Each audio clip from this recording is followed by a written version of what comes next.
গরমের তীব্রতার সঙ্গে পাল্লা দিয়ে বাড়ছে রোগবালাই। সবচেয়ে বেশি ঝুঁকিতে বয়স্ক ও শিশুরা।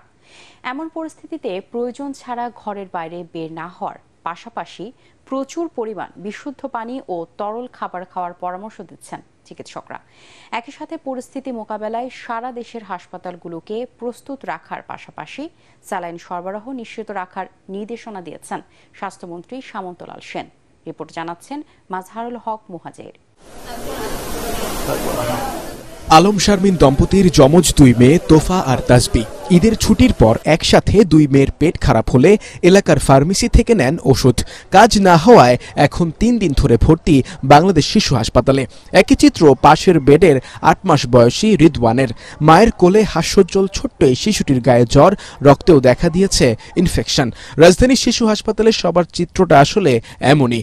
এখানে সবচেয়ে বেশি রোগী ভর্তি ডায়রিয়া ও নিউমোনিয়া ওয়ার্ডে। গরম নিয়ে অনেক ভোগান্তিত করলাম, আজকে 6-7 দিন, 1 সপ্তাহ অনেক কষ্ট করলাম। হাসপাতালে আসা যাওয়া, বাড়িতে থাকারও অনেক সমস্যা। হাসপাতালে অনেকটা অশান্তি, মানে 2টা বাচ্চা নিয়ে, বিশেষ করে বাচ্চাকে বেশি কষ্ট হয় গরমের জন্য। আসার সাথে সাথেই ভর্তি নিছে, বাচ্চা দেখছে গরমের কারণে বাচ্চা খুবই অবস্থা খারাপ একেবারে। আর জ্বর টেম্পারেচার আপনার 103।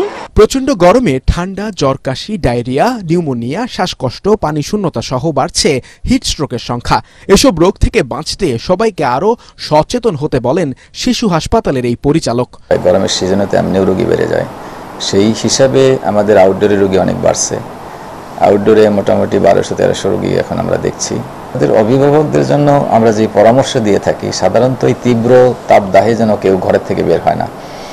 1 নম্বরে ছায়ের ভিতরে রাখতে হবে। খাবার আবার যেন খোলা না রাখে। খোলা খাবার খাইতে গেলে তাকে ফুটাই যেন ভালো করে খায়। বাচ্চারা প্রচুর পরিমাণে পানি খেতে পারে, একটু শরবত খেতে পারে বাচ্চারা, এবং ওয়েল ভেন্টিলেশন করে রাখতে হবে। জানলা কপাট সবগুলো যেন খোলা থাকে। এদিকে সচিবালয়ে এক সভা শেষে জরুরি রোগী ছাড়া কাউকে হাসপাতালে ভর্তি না করার নির্দেশ দেন স্বাস্থ্যমন্ত্রী সামন্ত লাল সেন।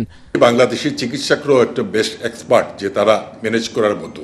তা আমার মনে হয় আমাদের সারা দেশে সেরকম প্রস্তুতি আছে, এবং এই যে হিট স্ট্রোক এবং যেটা বাচ্চাদের ব্যাপারেও কিন্তু আজকে থেকে আমরা একটা অনলাইন ট্রেনিংয়ের ব্যবস্থা করছি সারা দেশের ডাক্তারদেরকে ইমিডিয়েটলি কি করা উচিত। রাজধানীর হাসপাতালগুলোতে অতিরিক্ত রোগীর চাপ সামলাতে স্বাভাবিকভাবেই হিমশিম খাচ্ছে হাসপাতাল কর্তৃপক্ষ।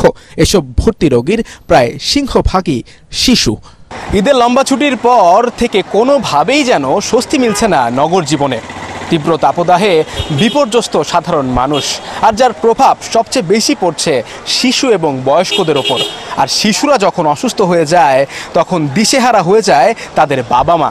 আর সেই বাবা মায়ের মনে এখন একটাই জিজ্ঞাসা, কবে মুক্তি মিলবে এই তীব্র গরম থেকে? মাজহারুল হক মুহাজির, ATN বাংলা, ঢাকা।